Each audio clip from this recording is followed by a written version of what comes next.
And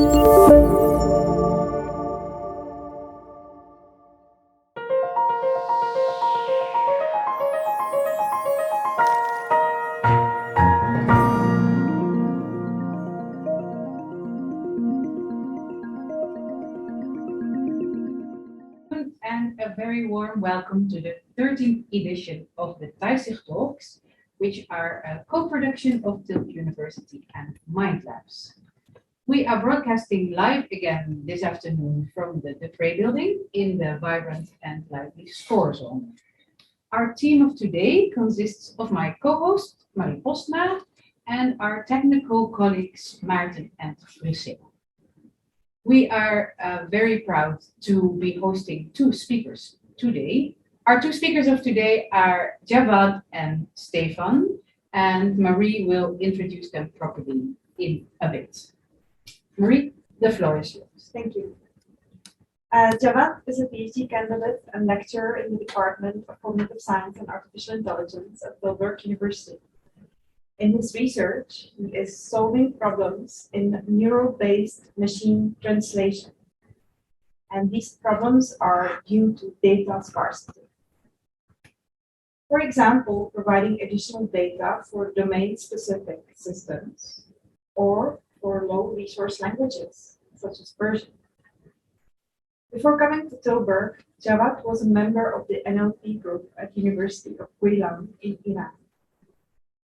Among the topics of his expertise and interests are, besides machine translation, also sentiment analysis and unsupervised language acquisition. There are other interests that he pursues in his free time. Javad is an avid runner. He follows the performance of the Iranian soccer team on their way to the World Cup. And he likes coffee, particularly Irish coffee. Javad, the floor is yours. Thank you, Mark. Thanks very much for it. Before starting, I'd like to thank the TAISIG Talks organizer for having me. Also, thanks to the people in the Zoom meeting for attending. Well, I want to start to introduce myself. My name is Javad Pourmostafa, and with respect to educational background, I did my undergraduate and postgraduate in my home country, Iran, where I studied computer engineering. During master degree, I was also affiliated with the Iran National Processing, as Marie said. And as for master thesis, I designed a sentiment analysis framework in Persian using different neural network. It's called DeepSent Persian.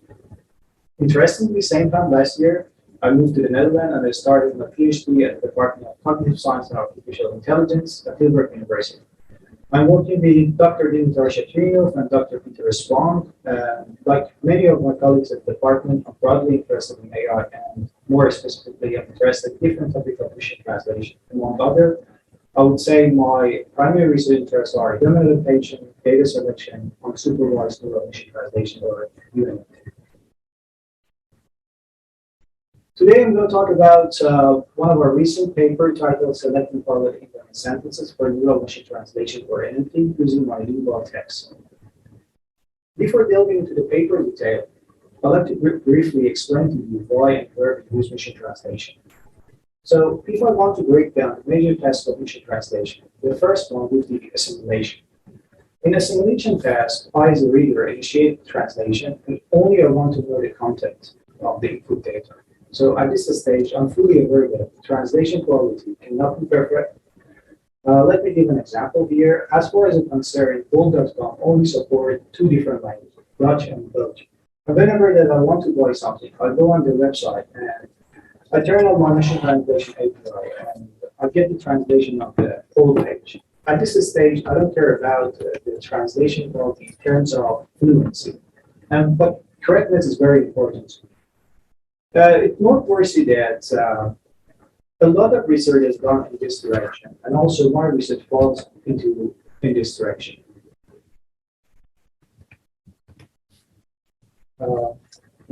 Okay, the next task is communication. Let's say you are going to a foreign country and then you cannot speak the local language, then you can rely on the translation.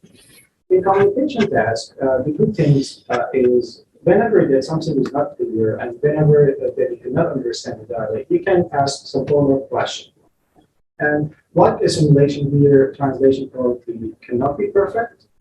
But the cool thing is that we can have machine translation units in different applications. We can embed them with chat rooms, and also we have this option to have them on our handheld devices.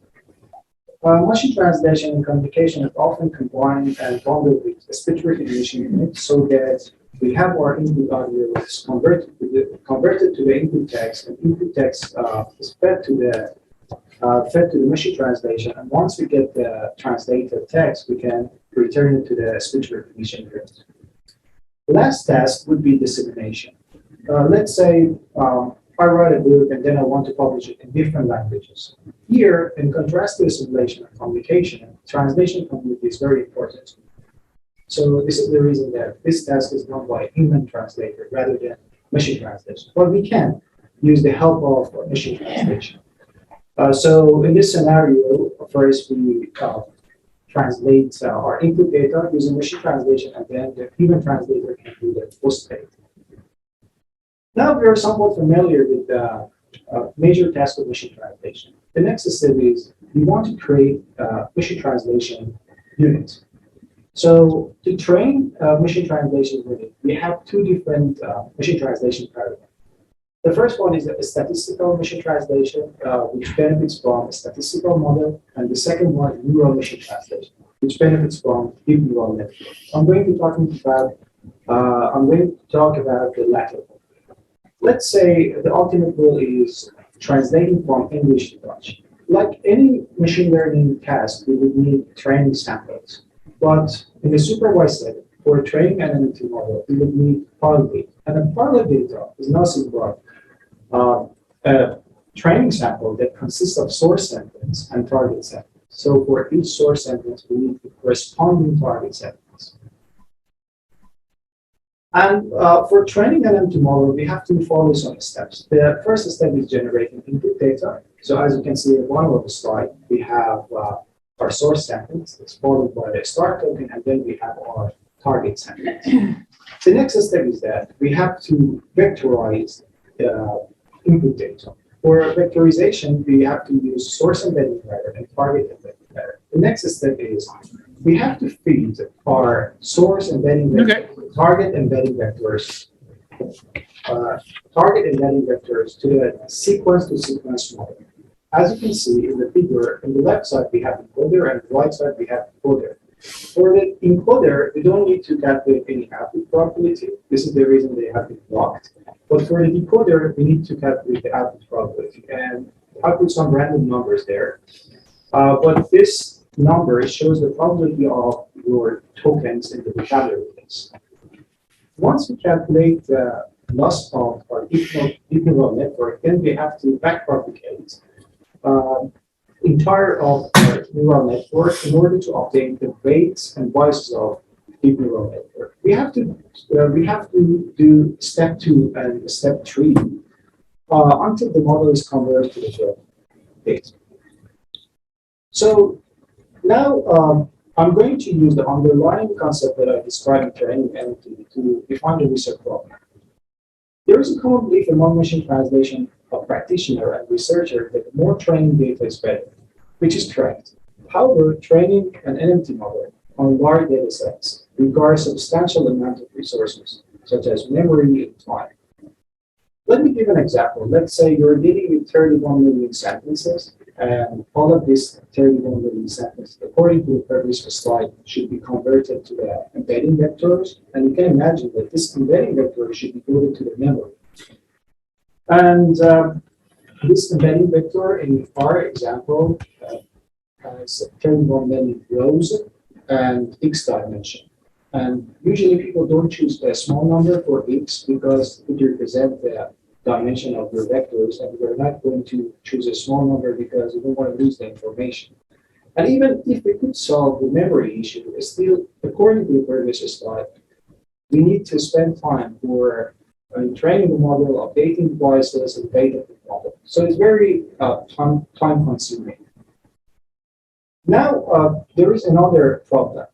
Do we have file data for all language birds? Let's say we want to create a model that can translate lush diverse. So in low resource scenarios, we don't have correlate data.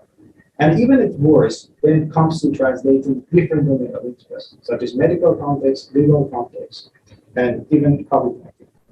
I think it was 2 or 3 years ago that COVID hit all aspects of human life. So at that time, it was very important to timely, accurately, we could communicate and share medical information across the board in multiple languages. But the question is that, could you do that instantly? If you don't have core data for different domain of interest, such as COVID, data-driven anti-paradigms, such as NMT, may perform poorly for domain-specific translation. It doesn't matter how many sentences we have, how many core data we have, we cannot get a good result from training the model. So here, we face with a two-side challenge. We need to define high-quality in-domain data. We have to say what amount of quality ID or in-domain data are necessary to achieve the state-of-the-art machine translation quality, and that should happen at low computational data capacities. So to be honest, recent community has made many efforts through a technique which is called domain adaptation. In domain adaptation, there is an existing model, and people tend to fine-tune it to a certain domain. But the point here is that the certain domain should be different from what the model was originally trained for. Let's say you're out of domain purpose, and then you want to fine-tune it for the medical context.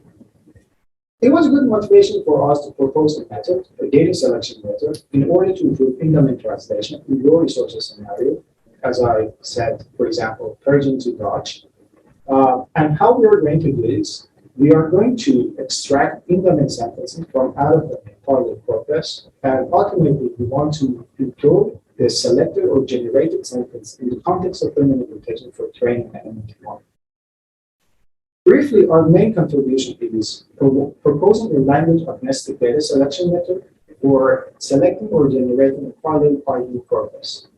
And I want to draw your attention to this sentence. We do this only using monolingual domain-specific corpus. In other words, everybody can design a web crawler and then they can go to Twitter, but they have to make sure that they are collecting their intended domain, and using that collected data, they can generate quality data that can be ultimately used for training an NMT or SMP. And as I said, we don't need to translate anything, we don't need to align any of your sentences, and we can create a parallel in-domain data set. So here you can see an overview of proposed methodology. On the left side of the slide, we have our out-of-domain data set, which has 31 million sentences. And we have also in-domain data set. And as you can see, in in-domain data set, you can have either source or target. So it's not a bilingual data set. The next step is we have to feed our sentences to the pre-trained model, which we use sentence verbs. There are many good reasons for choosing sentence verbs, but it's beyond the scope of this discussion. The next step, once we get the embedding vector, we have to feed them to the data selection algorithm. And data selection algorithm gives us not only one, but also any new in-domain data set. And as you can see, this new in-domain data set consists of source and target set, meaning that we can use it, deploy it for training NMT. Like the number of new in-domain data set, we can use it to train 1 to n NMT models. In this slide, you can see one iteration of our data selection algorithm. In step 1, because this embedding vector were given by sentence verb, and now we have embedding vector for in-domain sentences, and also we have embedding vector for out-of-domain sentences. But what we do, we use a precise similarity to complete the similarity between the embedding vectors. And as I said, it's only one iteration of our data selection algorithm. Once we get the similarity score, you can see that the last log. We need to, in step 2, we need to sort them. In that way, we have the high similarity at top of the list and the low similarity at the bottom of the list. And at the end, we need to select top and new in-domain sentences. And in our case study, it was 6, so it's very difficult to deterministically select SIGs. So it varies from data set to data set. Here also you can see an example of our data selection pathways. In this table, as you can see in the rightmost column, we have the score or singularity score out of 100. And the first row, we have our query or monolingual information. It can be very complicated in the ocean. And as you can see, we don't have singularity score because we use that for finding the relevant in-domain sentences. And then in the next row, we have top-born followed in-domain sentences. I forgot to tell you that we conducted this experiment with English to French data set. This is the reason that you can see English and French as a result. So for top one, for example, the singularity score is 90.10. For top two, we have 86.60. For top three, we have 85.96. And as we are going to a larger N, the singularity score is decreasing. So if I want to tell you that what we showed even though NMT models employ enormous part of data, they could not perform very well for in-domain translation. As a result, more training data is not always sufficient for in-domain translation. We also try to mix in-domain sentences with out-of-domain. So after creating our in-domain data set, we mix it with out-of-domain, and then we train the model from scratch. The model improved, but it was not very significant. It's very clear because the model was biased toward out-of-domain sentences or out-of-domain data set. We also compare our work with the state-of-the-art method in terms of translation quality, and our work outperformed all of them. So there is another important part here that our generated in-domain sentences were relatively small. And according to the training penalty that we discussed, it resulted in less training time. So if I want to wrap up the research, I would say we propose a method to help the machine translation community mitigate the lack of target in-domain portfolio. And as I said, it's a language agnostic technique, so it can be used for any language pairs. So the selected data can be applied directly for one specific machine translation. So once we created our sentences, then we can employ them for training the NMT model. And the proposed selection pipeline comprises of contextual sentence embedding and a semantic search. Why I call it semantic search? Because we have a query, it's like a search engine, and then once we get the query, then we go to our out-of-domain sentences and find the relevant data. And in the last part, we have a ranking in domain data. We have the sorting algorithm that sort our sentences. And for the future work, we tend to use generated profile in the context of domain adaptation, or even we can use it in a multi-linear setting. In case you are interested in reading the full paper, because we investigated this research from different angles, we can scan this QR and access to the paper. So that's it. Thanks for your attention. If you might have any question, I will be happy to take that. Thank you, Javad, for this presentation about your research. I have one question, a general question about translation quality. You mentioned that you evaluated your system and that it performed better than state of the art. Can you say something about the evaluation? How are translation systems evaluated, and how does that pertain to our perception as human users? Yeah. So what we usually do is that we have gold standard or gold reference that is usually created by the human translator. And next, we have some metrics such as U.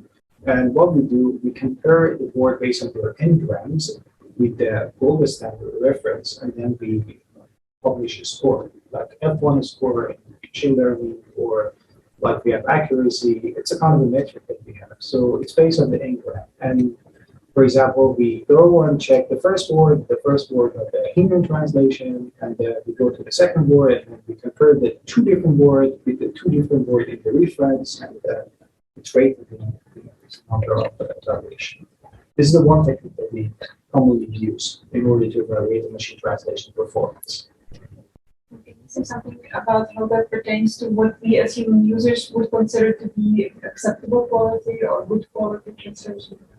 It's very controversial. I mean, we can have one sentence and that can be translated in different ways. So Uh, what we usually do is that we have the reference, and then we can do our work at the end of the day with the reference. And we can consider the fluency and also adequacy, but most of the time, as I said, it's more related to assimilation. So we pay attention to the accuracy rather than fluency. So if something goes wrong in the order or in the format of the text, we don't really care about this.